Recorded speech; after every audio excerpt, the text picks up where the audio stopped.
There we go. There we go. This number 5, withholder of love. Yes. I learned a lot about that. I mean, I didn't consciously say I'm going to withhold my love, but there were pieces in as I parented, when things came up, how I withheld my love internally. Now that I know what it's like inside of me, Right. and how to be connected to another, withholding love is probably quite common. That and and many people probably don't know exactly what that means. So maybe you could share some of that. I'll give a little insight. So that withholder of love is when often happens when you, as the parent, get hurt. So your feelings might be hurt because your child isn't listening to you or behaving properly or embarrassing you, which is a whole nother difficulty. So when they do that, your feelings get hurt. Natural. But when your feelings get hurt, can you remember any time that your feelings got hurt and you kind of shut down? You kind of make yourself numb, you withdraw.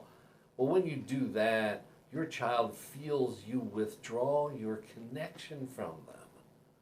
And they know what that means, even though it doesn't really mean that. They know it means that they're not loved, that they're not approved of, that there's something wrong with them or the way that they're behaving. But the fact is they're just children. They're learning, and yes, sometimes they're pushing the limits, and I get that, but that's part of it. They're testing the limits because they need to know what's appropriate, what's not appropriate, what's going to lead them to a good life, or what's going to get them what they want out of life. So they're practicing. So you have to remember, as a parent, you're also a practice ground.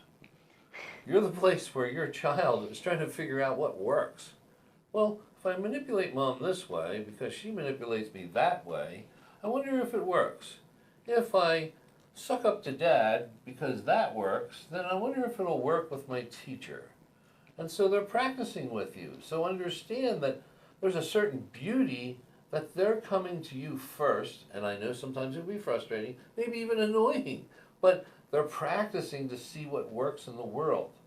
Your deal as a parent is that your job is to prepare them for life when you are not there.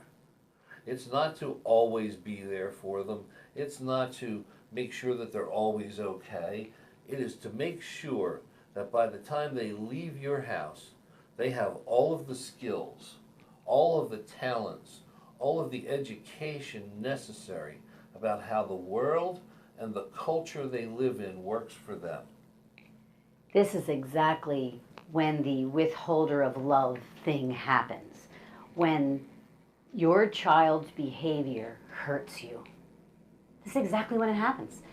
They're testing out, they're trying different things, they're working. That's exactly right. Yep. And then that's when you have to decide, do I want to withhold my love, or do I want to say, that's just a behavior, that these kids are just trying to figure it out. Okay, I see what you're doing, honey, but blah, blah, blah, blah, blah.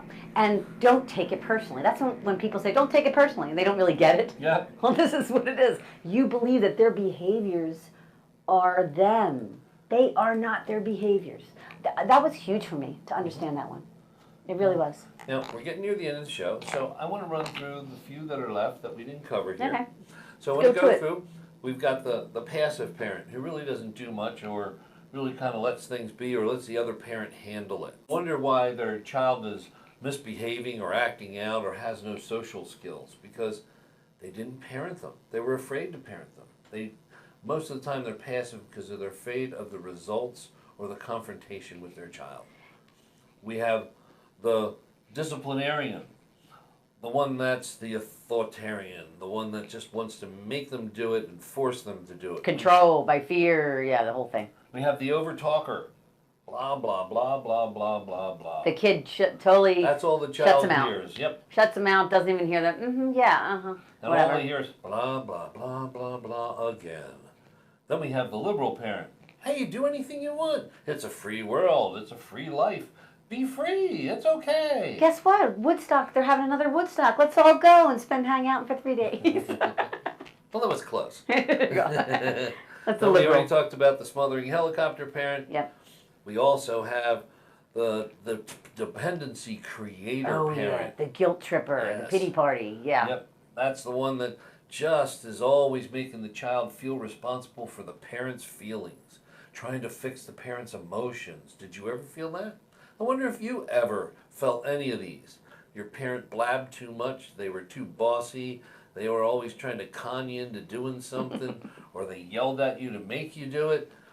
Which one of these were yours? Then we have the bully. That's the one who's just aggressive, no matter what, and if you speak up to them, you're going to get it. So that's pretty much the majority of those styles. And within that, there's the combination. Now, notice we were talking about these because these are the things that need to be corrected in your parenting style, not because you're a bad parent, but because you had bad training. No way, right. Poor training Yes. leads to poor results. And we're saying there's better ways, there's easier ways, and that's about being connected to your child. That's about loving your child in all ways, including your direction. You're, you're not to be their authoritarian, but you're to prepare them and make sure they're prepared. And sometimes that means you have to be a little hard with them. You have to be a little firm.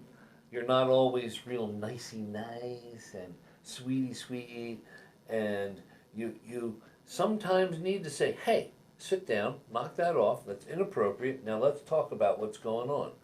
So that tone in your voice might have to change, so that they hear you, so that they respond. Because remember, you're in teaching mode 24/7, and you take advantage of every opportunity you can to prepare them, so that you know when they leave your door, those children are safe. They know how to make decisions. They know how the world works. They know how to interact with other people. And they actually learned how to parent by your beautiful evolution. And truth, yes. And it all pays off when you're there with them.